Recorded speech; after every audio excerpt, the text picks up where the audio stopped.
trying to get the tires warmed up, see where we're at, see if it'll stick.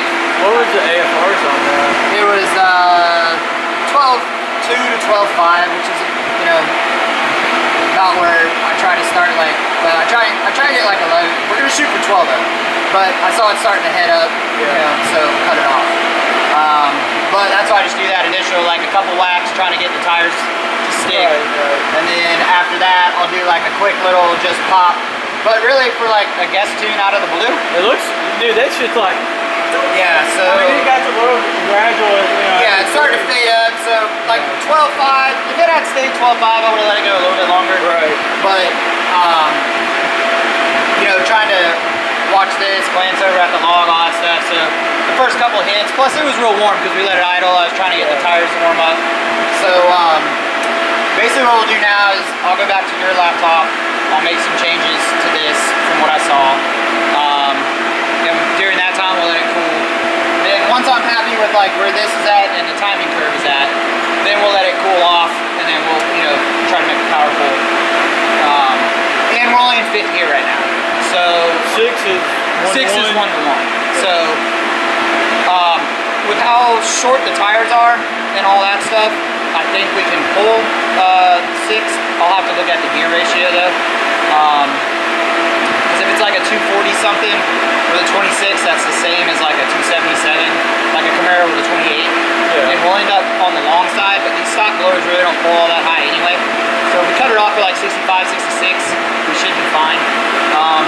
But you're just playing dyno games at that point. Right. So the only time we use 6 or like 7th in the ZL1s is if the cars just simply won't stick. You know what I mean? Which this one seemed to be okay right now. But, you know, I mean, it's not a terrible number to start with. You know, it probably spun a little bit with how flat that is also. It felt like it kind of gave up on the tire a little bit. So. And what do you run the smoothing at on these? 5. It's right there in the corner. SAE smoothing 5. SAE smoothing 5. Yeah, we don't play around, man. Like, we don't run any STD, we don't run any 3, we don't, you know, on whatever. Like, I'm not gonna do a uncorrected number on a 35-degree day just to, you know, we don't really give a rat's ass. So most of the time we're like 5th gear in the A8s, you know, smoothing, SAE smoothing 75. So, cause I really don't give a shit about this. This is just a tool. Like, you're gonna notice a difference out there. Oh yeah. You know what I mean?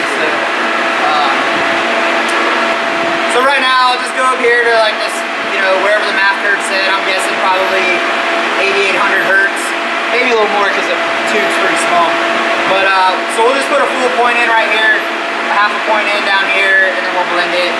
Just try to get it, you know, 12-0 across the board, you know, and then once we're in there, then we'll start playing with it and see if we can't make any more power.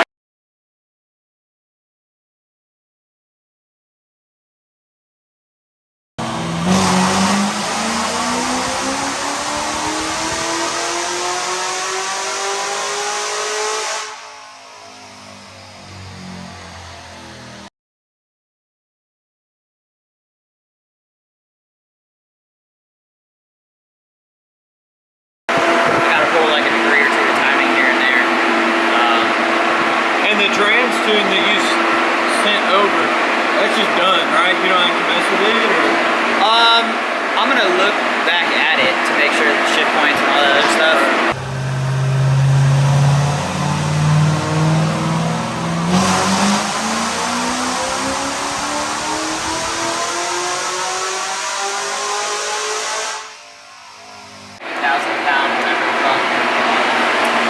So I had to pull 2 degrees of timing out down here. I just didn't like what I was seeing, so I'm not really concerned about that, to be honest with you. There you're talking 11 foot-pounds max, and it's not going to be anywhere that you feel it. So yeah, so I got to put it. I was afraid where I fixed this that this blend factor was going to be a little bit wonky, so I put that 2% back in. And yeah, what did I say? 3 pulls? Yeah. So this is the second real pull. Yeah. So I mean, but yeah, so I mean, just fixes the fuel right there. You know, we gained, you know, 52. So, so what was the base pull? There really wasn't one because I didn't trust what was in there. I mean, you got to think we don't know anything about this car. We never checked the plugs. We've never checked the wires. We don't know who did the work. We don't know anything about this car. So for us, it's like a little bit of a sketch factor to be like, hey, let's just throw this bitch on and bring it. Yeah, you know what I mean? So anyway, that's what I'm trying to be conservative as I can. So yeah, so put 2%, 2 or 3% right here back in the mid-range. I'm gonna leave the timing alone. I think it's right where it needs to be. You know,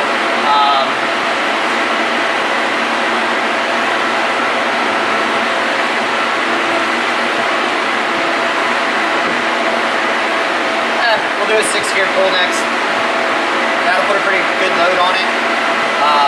What was that, a fifth? This has all been fit. Okay. So usually we see 22-ish, 18 to 22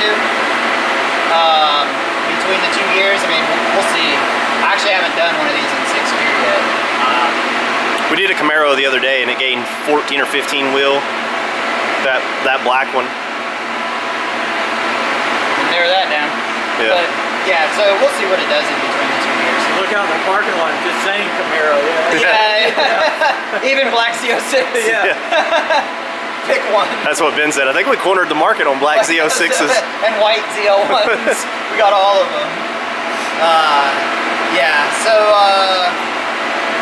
yeah, I'm comfortable with that. So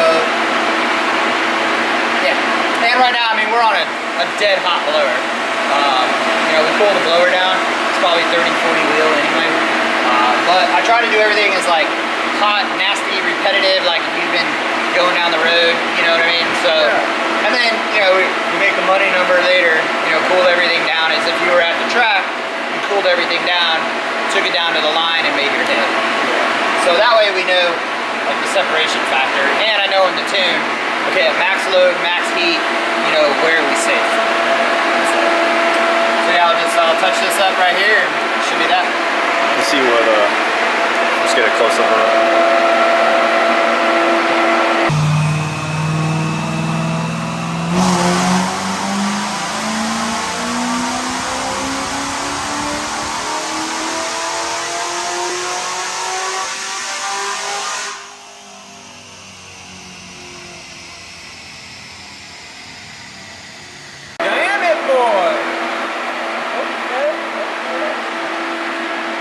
Alright, so again, new buy, new build, we really don't know what's going on with the car. We assumed it had a cam in it. If it does, it's really small. Well, it could be proper too. I mean, I don't know. It's hard to tell with some of these things. Definitely a wide lobe set. Anyway, again, like normal, 12.0. We don't mess with anything leaner than that. 11.7, 12.0 is where we ride. Pump gas, no meth, no anything. We did put some ice on the blower, didn't really give it a whole lot of time to cool off. Started the run at about 170, 172 degrees like we normally do. I just fixed that little bit of fuel, so I don't know if it really was going to make any more power per se. I did pull another degree or two of timing out across the whole thing just to be on the safe side. And just with the corrections that we made going from 5th gear to 6th gear, you know, and basically running at a mile an hour up here. So it would have followed the same trend, I'm sure. No real cool off, like I said. Yes, we have ice on the blower now, but that was just to regulate the lid temp back down to kind of where we started this morning. So 689, 720, 6th gear automatic. And like I said, we really don't know anything about this car. What are the mods that we know of that it has? So it's got the AFE cold air headers. So it looks like AFE cold air headers, stock throttle body, exhaust is stock, the Mighty Mouse really, and somebody obviously had the heads off. Don't know if they did the heads at the same time. I would say no. Definitely had the heads off and put a cam in it, but like I said, if the cam was over 220s and under 118, 119 lobe set, I'd be pretty surprised with how mild it is. I could probably turn it down to 700-ish idle, maybe so you could hear it a little bit, but kind of like how the way it's running right now. So that'll be up to the customer after he takes a test drive and whatnot. So basically what we're gonna do now, hook the laptop up to log, let him go drive it. I'll come back, look at the log, get his impressions, then we'll make any kind of driving adjustments or anything else that we need. So yeah, so basically, you know, from scratch, from not knowing anything about the car to a remote tune, which ended up a hair on the lean side, which would have come in fat afterwards. And in any of my remote tuning, there's explicit instructions on how to do all that. So we would have been fine there. Third pull, right? Third power pull? Yeah. Cool, you named it. Yep. So usually what happens, so don't fear the remote stuff. 99% of the time what happens, if it was a more regulated combo to me, so the big differences with the vets is that there's so many different cold airs. You know, you have like the Cord's 5-inch, which is a really good intake actually. That would change fueling 30%. You've got AFE, you've got Haltech, you've got K&N, I think. What was that other one we just had the other day? It's got a weirdo one on it. I can't remember. I'm not sure. Yeah, I hadn't seen that one I before. think RotoFab just came out with a big door for Yeah, I heard they did actually. So yeah, so we haven't decided which one we want to run all the time. So we know that for sure, like we're either running one of our OTRs or a RotoFab on the Camaro, so that's easy.